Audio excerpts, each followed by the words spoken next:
দরিদ্র এই বাংলাদেশে প্রতিনিয়ত ফ্যামিলি কার্ডের নামে হয়রানি হচ্ছে দরিদ্র মানুষরাই। তারা কিভাবে এই ফ্যামিলি কার্ডের নামে সর্বস্ব হারাচ্ছে, কিভাবে এই ফ্যামিলি কার্ড করতে যেয়ে তারা তাদের টাকা পয়সা সবকিছু হারাচ্ছে, আজকের এই ভিডিওতে সম্পূর্ণ বুঝিয়ে দিব এবং আপনাদেরকে হাতে ধরে প্রমাণ করে দিব কোন সাইটে আবেদন করলে আবেদনটা সঠিক হবে, কোথায় করলে আবেদনটা ব্যাঠিক হবে, সরকারি ওয়েবসাইটে আবেদন করা যাচ্ছে কিনা এবং আবেদন গ্রহণ করলে কিভাবে করবে এবং সেটার প্রক্রিয়া কি, ফ্যামিলি কার্ডের অবস্থান কোথায় রয়েছে, সবকিছু আজকের এই ভিডিওতে আপনারা বিস্তারিত জানতে পারবেন। সেজন্য আমাদের পুরো ভিডিও জুড়ে আমাদের সঙ্গে থাকতে হবে। আমরা চলে যাব ফ্যামিলি কার্ডের প্রতারণা এবং সঠিক আবেদনের যে প্রক্রিয়া, সেখানে আমাদের পুরো ভিডিও জুড়ে আমাদের সঙ্গে থাকতে হবে। যারা আমাদের চ্যানেলে নতুন, অবশ্যই চ্যানেলটিকে সাবস্ক্রাইব করতে হবে। চলে যাচ্ছি আমাদের আজকের মূল ভিডিও।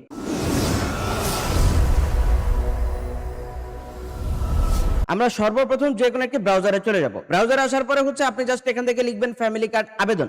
ফ্যামিলি কার্ড আবেদন লিখে সার্চ করলে আপনি দেখতে পাবেন এখানে অনেকগুলো ওয়েবসাইট দেখা যাচ্ছে। তবে সর্বপ্রথম আমরা যেটা দেখতে পাচ্ছি familycard.gov.bd। আমরা সর্বপ্রথম দেখতে পাচ্ছি familycard.gov.bd। আমরা এই ওয়েবসাইট সম্পর্কে জানবো। তার আগে আমরা জানবো এই সমাজে কোথায় আবেদন করে মানুষ প্রতারিত হচ্ছে। আমরা যখন ওয়েবসাইটে ফ্যামিলি কার্ড আবেদন নিয়ে সার্চ করি, আমরা প্রথমে দেখতে পাই এখানে স্মার্ট ফ্যামিলি কার্ড আবেদন নামে একটা অপশন এখানে চলে আসছে। নিচে যদি চলে যায় তাহলে এখানে অনেকগুলো ফ্যামিলি কার্ড আবেদনের অনেকগুলো অপশন চলে আসছে। আমরা যদি যে কোনো একটাতে প্রবেশ করি, আমরা যদি এখান থেকে প্রথম ওয়েবসাইটে প্রবেশ করি, আমাদেরকে এখানে নিয়ে আসবে। এখানে আসার পরে আমরা দেখতে পাচ্ছি স্মার্ট ফ্যামিলি কার্ড সম্পর্কিত অনেকগুলো ডিটেলস এখানে দেওয়া আছে এবং এই ওয়েবসাইটটা আপনাদেরকে আবেদন করার জন্য একটা ফর্ম দিয়ে দিবে। আমরা এখান থেকে আবেদন করব। আবেদন করার সময় আপনি এখানে দেখতে পাচ্ছেন আপনার আবেদনের সকল তথ্য এখানে দেখাচ্ছে। আবেদনের সকল তথ্য আপনি যখন পূরণ করবেন, করার পরে আপনি এখান থেকে পরবর্তী ধাপে চলে যাবেন। আমরা সম্পূর্ণ ফর্মটা পূরণ করে দিলাম। পূরণ করার পরে আমরা নিচের দিকে চলে আসবো। দেখতে পাচ্ছি এখানে ডিজিটাল স্বাক্ষর। ডিজিটাল স্বাক্ষর এখানে দেওয়ার কোনো অপশন নাই। আমরা পরবর্তী ধাপে চলে যাচ্ছি। দেখেন মজার বিষয় এখানেই আপনি যখন পরবর্তী ধাপে চলে আসবেন, এখানে আসার পরে আপনাকে পেমেন্ট করার জন্য বলা হচ্ছে। এখানে পেমেন্ট করবেন কত? 1050 টাকা। অথচ সরকার এখানে 1 টাকা নির্ধারণ করেনি, সুন্দর করে সাজিয়ে গুছিয়ে দিয়েছে যে আপনারা এখানে পেমেন্ট করতে হবে। পেমেন্ট কত টাকা? 1050 টাকা। আমরা যদি পেমেন্ট করুন অপশনে চলে যাই তাহলে কি আসে আমরা সেটা দেখবো। এবং এখানে দেখতে পাচ্ছি বিকাশ, নগদ, তারপর রকেট। তো আমরা দেখতে পাচ্ছি এখানে বিকাশটা অটোমেটিকলি চেকমার্ক করা এবং এখানে সতর্কবার্তা দেওয়া আছে, পেমেন্ট প্রক্রিয়া চলাকালীন সময়ে পেজটি রিলোড বা ব্রাউজার বন্ধ করবেন না। এখানে দাদা বাবু কিন্তু খুব ভালোভাবে সতর্কতা দিয়ে দিয়েছে। আমরা পরবর্তী ধাপে চলে যাব পেমেন্ট করুন অপশনে। তাহলে দেখি তারা কি ম্যাজিক সেখানে দেখায়। তো আমরা পেমেন্ট করুন অপশনে চলে যাব। এখানে অপেক্ষা করুন লেখা চলে আসছে। আমরা দেখতে পাচ্ছি প্রসেসিং লেখা এসেছে। এখানে আপনারা দেখতে পাচ্ছেন এখানে বিশাল একটা বিপত্তি। এখানে সরাসরি গেটওয়ের মাধ্যমে পেমেন্ট না করে এখানে মার্চেন্ট স্মার্ট ফ্যামিলি কার্ড, তারপর ইনভয়েস নং এখানে একটা দেওয়া হয়েছে, যেটা তাদের মন মতো করে তৈরি করেছে। এখানে সময় দেওয়া হয়েছে 5 মিনিট। তার মানে আপনি 5 মিনিটের মধ্যে টাকা দিতে হবে। BKash secure pay official payment gateway. এখানে আপনারা দেখতে পাচ্ছেন আপনার বিকাশ অ্যাপে প্রবেশ করুন, নিচের নাম্বারে 1050 টাকা সেন্ড মানি করুন এবং এই নাম্বারটা দেওয়া হয়েছে। নাম্বারটি কপি করার অপশনও তারা রেখেছে। পেমেন্ট সফল হলে টাকা পেমেন্ট হওয়ার সাথে সাথে ট্র্যাক আইডিটা এখানে দিতে হবে। আমরা এখান থেকে যে কোনো একটা ট্র্যাকিং আইডি এখানে বসিয়ে দিলাম। বসিয়ে দিয়ে পেমেন্ট ভেরিফাই করুন অপশন আমরা চলে যাব। আমরা জাস্ট আপনাদেরকে বোঝানোর সাথে এখানে যে কোনো একটি ট্র্যাক আইডি বসিয়ে দিলাম। পেমেন্ট ভেরিফাই করুন অপশন আমরা ক্লিক করে দিব। সাথে সাথে আবার প্রসেস নেবে এবং প্রসেস নেওয়ার পরে আবেদন সারসংক্ষেপ আমরা দেখতে পাচ্ছি নাম, এনআইডি কার্ড, মোবাইল নাম্বার সবকিছু এখানে দেখাচ্ছে এবং বিকাশ পেমেন্টের মাধ্যম বিকাশ সেটাও দেখাচ্ছে এবং আবেদন নিশ্চিত করুন এই অপশনটাও চলে আসছে। আমরা যদি এখান থেকে সকল তথ্য দেখে নিশ্চিত করুন অপশনে ক্লিক করি, আমাদেরকে কিন্তু পরবর্তী ধাপে নিয়ে যাবে। আমরা দেখতে পাচ্ছি এখানে কনফার্মেশন চেয়েছে, আমরা সেটা দিয়েছি, ডাটা সেভ হচ্ছে। আমরা দেখতে পাচ্ছি এখানে তাদের ওয়েবসাইটে এখানে টোটাল একটি প্রাপ্তির স্বীকারপত্র এখানে দেওয়া হয়েছে। এটা লগইন আইডি এবং নিরাপত্তা পিন এখানে দেওয়া হয়েছে। মানে আপনি এখানে যে প্রবেশ করেছেন, এখানে টাকা দিয়েছেন, সেটার জন্য কিন্তু আপনাকে একটি কি করতে হবে?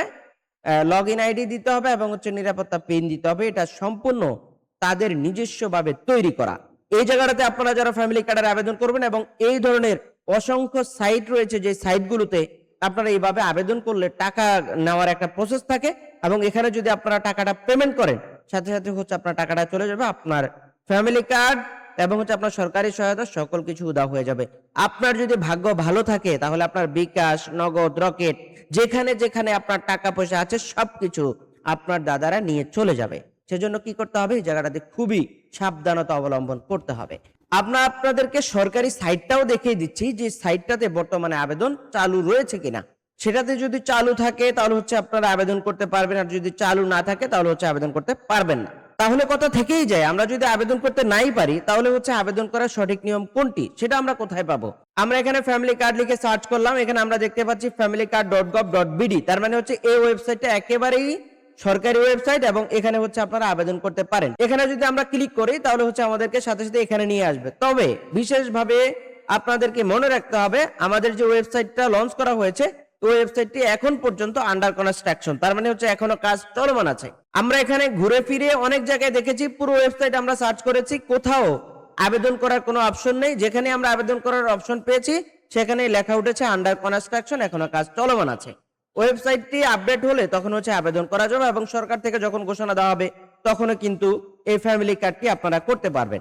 এখন আপনারা যেটা করতে পারেন সেটা হচ্ছে আপনারা লিখিতভাবে আবেদনটা জমা দিতে পারেন। লিখিত আবেদনটা জমা দেওয়ার জন্য আপনারা কি করতে পারেন, আইডি কার্ড স্ক্যানার প্রো আপনারা হচ্ছে এখানে চলে আসতে পারেন। এখানে আসার পর হচ্ছে আপনারা আপনাদের মতো করে এখানে একটি ছোট্ট করে অ্যাকাউন্ট তৈরি করে নেবেন। যারা ফেসবুক থেকে করবেন করতে পারেন, অথবা আপনার জিমেল অ্যাড্রেস দিয়ে করলেও করতে পারেন। এই ওয়েবসাইটে আসার পরে আপনারা দেখতে পাচ্ছেন আপনার স্টুডিও হবে স্মার্ট অফ প্রফেশনাল। এখানে অনেকগুলো কাজ আছে যে কাজগুলো হচ্ছে আপনারা আপনাদের মতো করে করতে পারেন। কিন্তু আমরা যদি ফ্যামিলি কার্ডে চলে আসি, ফ্যামিলি কার্ডের আবেদন আপনি হচ্ছে নিচে চলে আসবেন।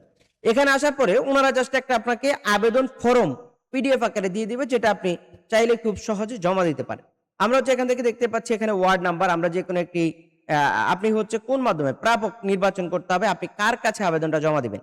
আপনি যদি ওয়ার্ড কাউন্সিল হয়, চেয়ারম্যান হয়, কাউন্সিলর হয়, মেম্বার হয়, যার কাছে তার অপশন ধরবেন। এখানে হচ্ছে ইউনিয়ন অথবা পৌরসভার নাম আপনি লিখবেন। এই ওয়েবসাইটে জাস্ট আপনাকে একটা আবেদন সাজিয়ে দিবে। সেজন্য আপনাকে কি করতে হবে, এখান থেকে প্রাপক নির্বাচন করবেন, কার কাছে আবেদনটা জমা দিবেন। অর্থাৎ আপনার ফ্যামিলি কার্ডটা আপনার ইউনিয়ন অথবা আপনার জেলা উপজেলা যেখানে আসে, যার আন্ডারে আছে আপনি তার আন্ডারে এখানে হচ্ছে আবেদনটা জমা দিতে হবে। আমরা হচ্ছে এখান থেকে জাস্ট চেয়ারম্যান ধরলাম, তারপর হচ্ছে ইউনিয়নের নাম, এরপর হচ্ছে আপনার নাম দিবেন, তারপর হচ্ছে এখানে পিতার নাম, মাতার নাম, তারপর হচ্ছে জাতীয় পরিচয়পত্র, মোবাইল নাম্বার। একটু নিচের দিকে চলে আসবেন, এখানে আসার পরে হচ্ছে আপনারা দেখতে পাচ্ছেন আপনার দিতে হবে জাতীয় পরিচয়পত্র নাম্বার, মোবাইল নাম্বার, তারপর হচ্ছে আপনার ঠিকানা দিতে হবে, গ্রাম, ওয়ার্ড, পোস্ট অফিস, তারপর সবকিছু দিবেন। দেওয়ার পরে হচ্ছে আপনার ছেলে সন্তান কতজন, পরিবারের সন্তানের বিবরণ দিবেন।